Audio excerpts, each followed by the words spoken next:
All right, buckle up, everybody, because today we're going deep on a fighter with a story that'll leave you speechless. I'm ready. Jacqueline Cavalcanti, where do we even begin? I mean, we're talking about resilience, cultural identity, a journey that started all the way back in 1997 in, get this, the Saloa favela of São Paulo, Brazil. Talk about starting from the bottom. Making it out of a favela is a feat in itself. Right. It makes you really appreciate the grit she had from day one.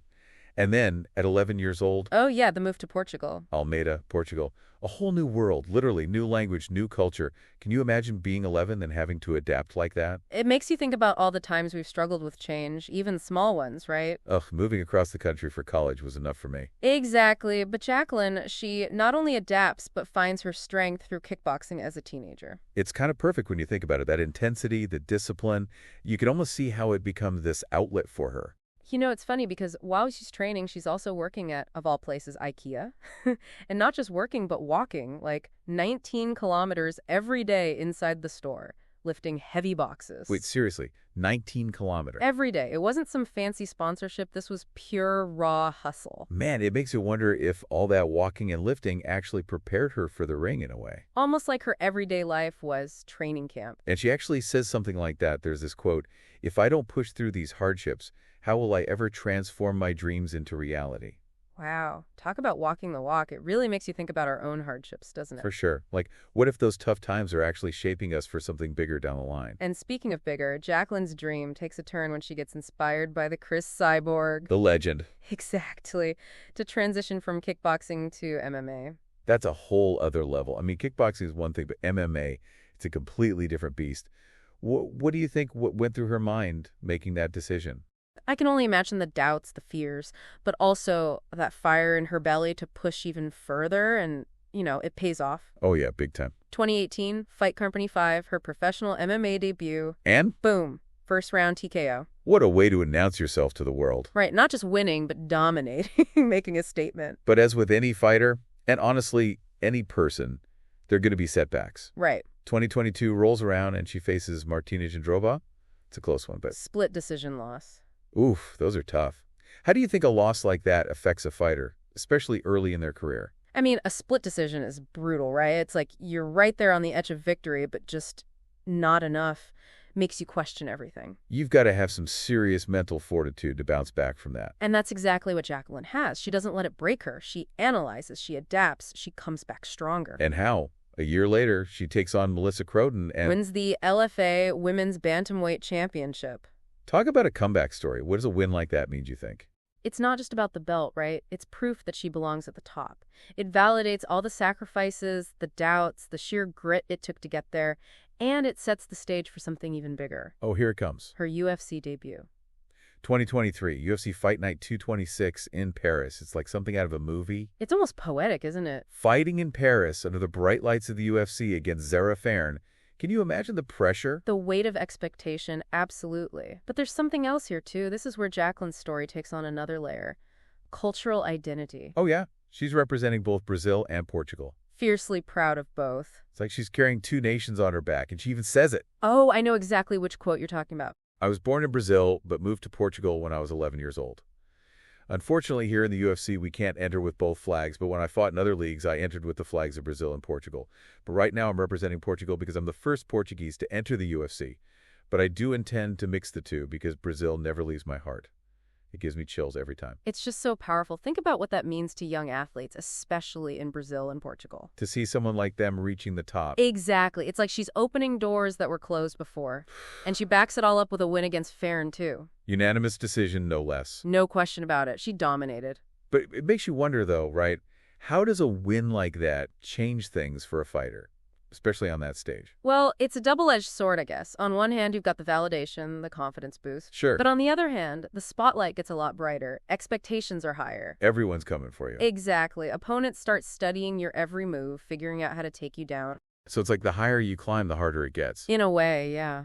But Jacqueline doesn't seem to let it faze her. As of today, February 15, 2025, her record stands at 8 wins, 1 loss. And she's got a tough fight coming up against Julie Avila at UFC Fight Night 251. But it seems like she's aiming for something bigger than just winning. You're picking up on that too, huh? Oh, yeah. She's talked about wanting to elevate the sport in Portugal, especially for young women. Right. Bring in more resources, create opportunities.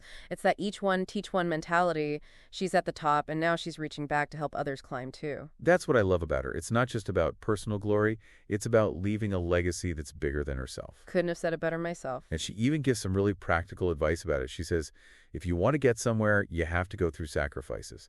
I always say the same to people who want to live from sports and become athletes. You have to believe in yourself because it will take time to get support, a scholarship, or a sponsorship. It's funny because it's advice that applies to so much more than just sports, you know? Oh, absolutely. That whole idea of believing in yourself even when the support isn't there yet. Being willing to make sacrifices for a long-term goal, those are principles we can all apply to our own lives. It really ties back to that earlier quote about pushing through hardships, doesn't it? Oh yeah, for sure. It's not about just enduring them, but actually using them as fuel to get you where you need to be. But here's where I get curious. With all that she's accomplished, what do you think drives her now? What's that why for Jacqueline at this point? Ooh, that's the million-dollar question. Is it about championships? Leaving a legacy as one of the greats? Or is it something even deeper? Like what? Like maybe proving to herself and to the world what a girl from the favelas can achieve. You know, it's like she's rewriting the narrative of what's possible, not just for herself, but for anyone who dares to dream big. You know what? You're right. It's that defiance against all odds, that refusal to be limited by her circumstances that makes her story so powerful. It actually makes me think about those times when I faced challenges. Oh, come on. We all have those moments, right? True. Those times when you hit a wall and think, can I really do this? But then you remember someone like Jacqueline, her journey, her resilience. And it's like, if she can overcome that, surely I can handle this. It's that ripple effect of inspiration, isn't it? And it's not just about winning fights. It's about how she carries herself. Right. The values she embodies, humility, dedication, that fierce pride in her heritage. It's like she's a walking embodiment of everything we admire in an athlete, and honestly in a person. Yeah. That's why her story resonates so deeply, even with people who don't follow MMA. It goes beyond the sport itself. It becomes a story about the human spirit. Exactly, about that potential that lies within each of us to overcome, to achieve, to inspire. You know, it's like what they say, it's not about where you start, it's about where you finish. And honestly, knowing you, I feel like that message really hits home, doesn't it? Oh, totally. I mean, haven't we all hit those bumps in the road, those times you doubt yourself and wonder if you could really make it? But then you hear a story like Jacqueline's. It's like a shot of adrenaline. You remember that we're all capable of more than we think. Way more. And it's not just that she succeeded, right? It's how she did it. That grit, the determination, that unshakable belief in herself. She never gave up. It's like all those tough times, those struggles, they forged this inner strength in her. Yeah, like pressure, creating a diamond. It really makes you think, how often do we let fear or doubt get in our way? All the time, probably. What if we took a page from Jacqueline's book? Instead of seeing challenges as roadblocks, we see them as chances to grow. I like that. Those failures might actually be the most important parts of the journey. Exactly. Smooth seas don't make skilled sailors, right? Jacqueline, she faced those storms head on. And came out on top. A total force. But let's not forget, she's got that fight coming up against Julia Avila. Oh, that's going to be a good one. Avila's a tough cookie, you know? Seriously tough. So this is a real test for Jacqueline. She's constantly pushing herself, never settling. It makes you wonder, what's next for her? Where does she go from here? The future's wide open. Will she snag that UFC title? Become a global icon, inspiring a whole new generation? Or maybe she'll find that fulfillment in helping others, paving the way for young women to break down barriers. It's exciting, right? We're watching it all happen in real time. And I think that's what I want people to take away from this deep dive. It's that sense of possibility. That anyone can achieve anything. Exactly. It doesn't matter where you're from, what you've been through, you can create your own amazing journey. Jacqueline's story reminds us that we set our own limits. So true. It's about embracing the tough stuff, harnessing that fire inside, and daring to dream bigger. So everyone listening, go out there and chase those dreams. Don't let anything hold you back. You have the power to overcome anything, to achieve anything, and to inspire. Couldn't have said it better myself. Because like Jacqueline's story shows us, the world's waiting for you to write your own story.